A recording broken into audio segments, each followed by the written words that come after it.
नमः शिवाय। भगवान शिव ही परम सृष्टा और सर्वोपरि हैं। उनकी कृपा से ही सारे कार्य मंगल और सफल होते हैं। अहंकार, काम, क्रोध आदि विकार आ जाने पर जो उनकी अवहेलना करता है उसका विनाश निश्चित है। प्रिय भक्तगण, शिवद्रोही को कितना भयंकर विनाश प्राप्त होता है, आज की वीडियो में आप जानेंगे। आप शिव भक्त हैं, अतः आपको वीडियो पूरी देखनी चाहिए। कृपया मेरी त्रुटियों को क्षमा कर भक्ति रस का आनंद लें। एक समय दक्ष ने विशाल यज्ञ का आयोजन किया, जिसमें सभी देवता आमंत्रित किए गए, लेकिन दुरात्मा दक्ष ने भगवान शिव को कपालधारी होने के कारण यज्ञ में भाग पाने योग्य नहीं माना और आमंत्रित नहीं किया। अपनी प्रिय पुत्री उमा को भी कपाली की पत्नी होने के कारण यज्ञ में नहीं बुलाया। महर्षि दधीचि के समझाने पर दक्ष कुतर्क करते रहे। तब दधीचि और अन्य शिव भक्त यज्ञशाला से चले गए। उधर चंद्रदेव को रोहिणी के साथ जाता देख उमा को मालूम हुआ कि पिता दक्ष के यहाँ बहुत बड़े यज्ञ का उत्सव का आयोजन हो रहा है। सती ने भगवान शिव से भी चलने का आग्रह किया। भगवान मधुर वाणी में बोले, देवी, तुम्हारे पिता दक्ष मेरे विशेष द्रोही हो गए हैं। जो लोग बिना बुलाए दूसरों के घर जाते हैं वे वहाँ अनादर पाते हैं, जो मृत्यु से भी बढ़कर कष्टदायक है। अतः प्रिय, तुमको और मुझको विशेष रूप से वहाँ नहीं जाना चाहिए। सती बोली, प्रभु, आप सबके ईश्वर हैं, जिनके जाने से ही यज्ञ सफल हो जाते हैं। उन्हीं आपको मेरे दुष्ट पिता ने आमंत्रित नहीं किया। प्रभु, उस दुरात्मा का अभिप्राय क्या है वह सब मैं जानना चाहती हूँ। नाथ, आप मुझे वहाँ जाने की आज्ञा दीजिए। तब भगवान शिव ने सती को नंदी और शिव पार्षदों के साथ जाने की आज्ञा दे दी। सती यज्ञशाला में गई। माता और बहनों ने सती का आदर सत्कार किया, परंतु पिता दक्ष ने और दक्ष के भय से शिव की माया से मोहित दूसरे लोगों ने भी आदर भाव नहीं दिखाया। यज्ञ में सती ने विष्णु आदि देवताओं के भाग देखे, परंतु शंभु का भाग कहीं दिखाई नहीं दिया। क्रोधित हो सती बोली, प्रजापते, आपने परम मंगलकारी शिव को इस यज्ञ में क्यों नहीं बुलाया?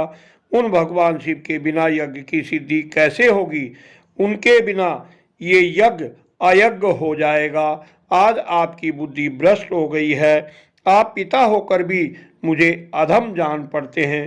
अरे, ये विष्णु और ब्रह्मादि देवता तथा मुनि अपने प्रभु भगवान शिव के आए बिना यहाँ कैसे चले आए? सती की कड़ी फटकार सुन दक्ष बोले, भद्रे, तुम्हारे बहुत कहने से क्या लाभ? तुम यहाँ आई क्यों? यहाँ तुम्हारा कोई काम नहीं। तुम्हारे पति शिव अमंगल रूप और वेद से बहिष्कृत हैं। मैंने जानबूझकर ही उन्हें नहीं बुलाया है। पिता के वचन सुनकर सती बहुत क्रोधित हुई।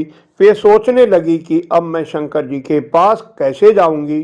सती ने अपने पिता से कहा, महादेव की निंदा करने और सुनने वाले नरक को जाते हैं। समर्थ हो तो शंभु की निंदा करने वाले की जीभ काट डाले और असमर्थ हो तो अपने दोनों कानों को बंद करके वहां से निकल जाए। अपने स्वामी का अनादर सुनकर अब मुझे अपने जीवन की रक्षा से क्या प्रयोजन? मैं जलती आग में प्रवेश कर अपना शरीर त्याग दूंगी। तुम्हारे अंग से उत्पन्न ये शरीर अब शव के तुल्य घृणित हो गया है। इसके बाद अपने स्वामी महादेव का चिंतन करते हुए सती ने योगाग्नि से जलाकर अपने शरीर को भस्म कर लिया। पृथ्वी और आकाश में चारों ओर हाहाकार मच गया। सती का प्राण त्याग देखकर शिव पार्षद दुखी और क्रोधित हो दक्ष को मारने दौड़े।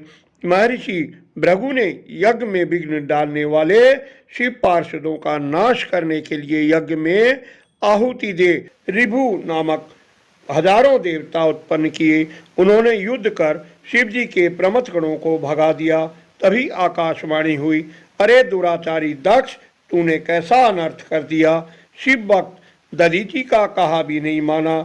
मैं ब्रह्मा जी का बेटा हूँ। इस घमंड में तुझ पर मोह छा गया है। तूने अपनी ही पुत्री जगदम्बा सती का भी आदर नहीं किया। तुझ पर दुर्भाग्य का आक्रमण हो गया है और विपत्तियां टूट पड़ी हैं। तूने उन भवानी सती और भगवान शंकर की भक्ति भाव से आराधना नहीं की। तेरा गर्व आज नष्ट हो जाएगा। इन देवताओं में कौन ऐसा है जो सर्वेश्वर शिव से विमुख होकर तेरी सहायता करेगा। ब्रह्मा विष्णु सहित सभी देवता मुनि नाग आदि भी यहाँ से निकल जाएं, नहीं तो सबका नाश हो जाएगा। ये भक्तगण, वीडियो कुछ लंबी हो रही है, इसलिए आगे का भाग कल की वीडियो में प्रस्तुत करेंगे। आशा है वीडियो आपको पसंद आई होगी। कृपया लाइक करें, कमेंट कर सुझाव दें और चैनल को सब्सक्राइब अवश्य कर लें। धन्यवाद। आपका कल्याण हो।